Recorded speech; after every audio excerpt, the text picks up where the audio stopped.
নমস্কার বন্ধুরা, মামনি কিচেন চ্যানেলে আপনাদের স্বাগত। আজকে আমি চলে এসেছি আবার একটা নতুন রেসিপি নিয়ে, এগ চিকেন তড়কা। আজকে এই এগ চিকেন তড়কাটা আমি কি করে করলাম সেটাই কিন্তু আজকে আমি দেখাবো। খেতে কিন্তু খুবই টেস্ট। এটা রুমালি রুটি, এমনি রুটির সাথে খেতে খুবই ভালো লাগে। অবশ্যই কিন্তু একবার খেয়ে দেখবেন, না হলে কিন্তু বুঝতে পারবেন না কেমন লাগছে। তাহলে চলুন আজকে দেখিয়ে দিই এগ চিকেন তড়কা কীভাবে খায়, কিভাবে রান্না করে।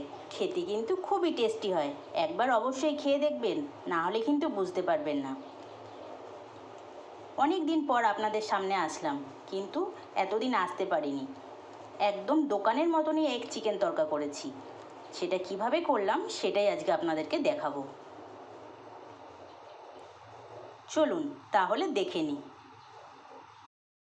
তড়কা রান্না করব, তার জন্য আমি কি কি নিয়েছি চলো দেখিয়ে দিই। দেখো, এখানে প্রথমে আমি আদা কুচিয়ে রেখেছি অল্প, এখানে অল্প লঙ্কা কুচিয়ে রেখেছি, এখানে একটা পেঁয়াজের মতন আমি কুচিয়ে রেখেছি। চিকেন তড়কা করব আজকে, আমি এগ চিকেন তড়কা করব, কিন্তু তার জন্য খানিকটা চিকেনও ছোট ছোট পিস করে কুচিয়ে রেখেছি। এখানে 3টে ডিম নিয়েছি, তোমার যেটুকু পরিমাণ দরকার তুমি সেইটুকু কিন্তু নিতে পারো। আমি এখানে 3টে ডিম নিয়েছি। এখানে নিয়েছি একটু টমেটো কুচি নিয়েছি, আর এখানে আমি কাঁচা লঙ্কা, রসুন আর একটা পেঁয়াজ পেস্ট করে রেখেছি। পেস্ট করে দিলে, কেউ সব কিছু কুচিয়েও দিতে পারো, কিন্তু পেস্ট করে দিলে টেস্টটা বেশি ভালো হয়, তার জন্য আমি পেস্ট করে রেখেছি। আর এখানে আমি নিয়েছি তড়কা এখানে আমি 250 মতন তড়কা নিয়েছি। তোমার যতটুকু পরিমাণে লাগবে তুমি সেটুকু নিতে পারো। আর এখানে নিয়েছি ধনেপাতা কুচি। এবার চলো রান্নাটা কি করে করব সেটাই বলে দিই। আর এখানে নিয়েছি আমি খানিকটা কস্তুরি মেথি দিলে রান্নার ফ্লেভারটা কিন্তু খুব সুন্দর আসে। চলো দেখিয়ে দিই কিভাবে রান্না করতে হয় এগ চিকেন তড়কা। একটা কড়াই বসিয়ে দিয়েছি, কড়াইতে তেল আছে অল্প, আমি আর একটু তেল দিয়ে দিলাম। ডিমটা ফ্রাই করে নেবো আগে। যে 3টে ডিম রেখেছিলাম সে 3টে ডিম আমি ফ্রাই করে নিচ্ছি। তেলটা জাস্ট একটু গরম হবে, তারপর তেলটা গরম হয়ে গেছে, এখন আমি ডিমগুলি ফাটিয়ে দিয়ে দিচ্ছি।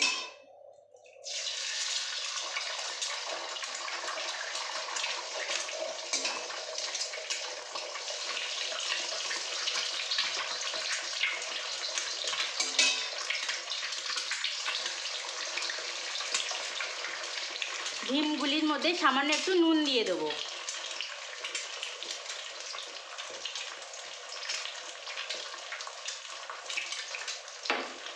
ডিমটাকে এবার ভালো করে একটু ঝুড়ি বানিয়ে নেব।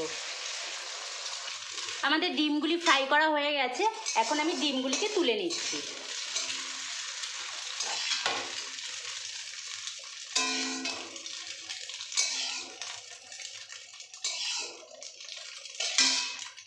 এবার এই কড়াইয়ের মধ্যেই আমি তেল দিয়ে দিচ্ছি। সর্ষের তেল দিয়ে রান্না করব, সেজন্য সর্ষের তেলটাই দিয়ে দিলাম। একটু বেশি পরিমাণেই তেল দিলাম, কেন একসাথেই এর মধ্যে চিকেনটাও ফ্রাই হবে।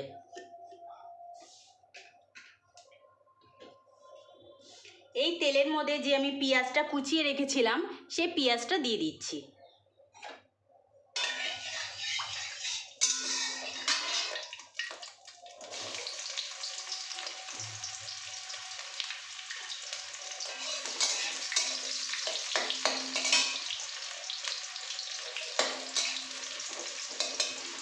কাঁচা লঙ্কা কুচি যেটা করে রেখেছিলাম সেটাও দিয়ে দিচ্ছি।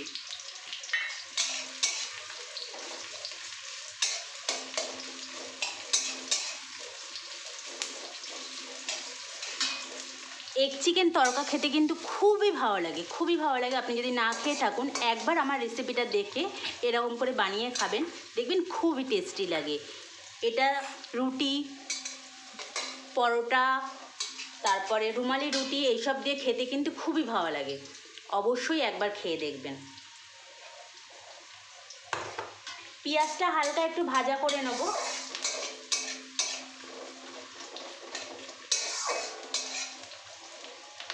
রুমালি রুটি আর এমনি রুটি দিয়ে খেতে কিন্তু বেশি টেস্ট লাগে।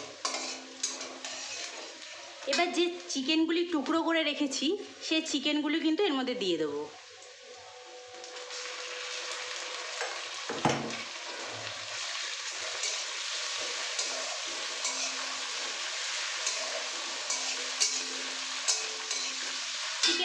এর সাথেই একেবারে ফ্রাই হয়ে সিদ্ধ হয়ে যাবে, আলাদাভাবে কিছু করতে লাগবে না। এর মধ্যে আমি একটু নুন দিয়ে দিচ্ছি।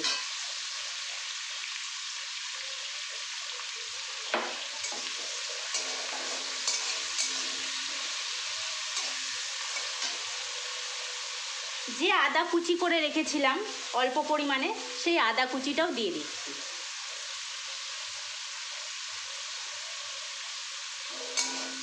একসাথে দিয়ে এটাকে ফ্রাই করে নেব।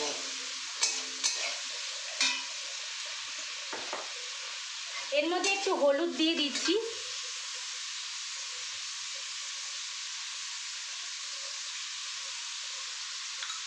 ছোট 2 চামচের মতন হলুদ দিলাম।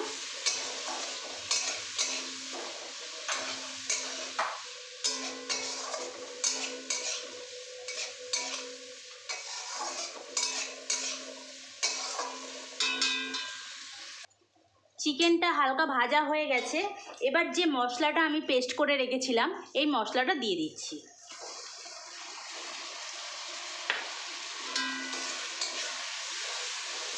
ভালো করে একটু মশলাটাকে কষিয়ে নেব।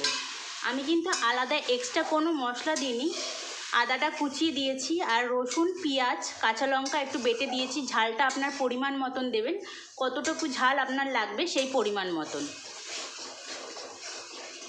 এর মধ্যে আমি একটু রেড চিলি পাউডার দেবো।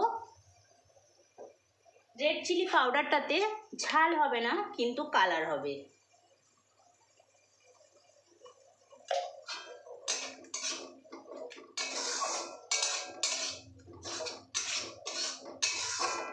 দু চামচের মতন রেড চিলি পাউডার দিলাম। এটাকে এবার ভালো করে মশলাটাকে একটু কষাতে হবে। মশলাটা কষাতে কষাতে খুব সুন্দর কিন্তু গন্ধ বেরায়। এবার যে টমেটোটা আমরা কুচিয়ে রেখেছিলাম সেই টমেটোটা দিয়ে দেবো।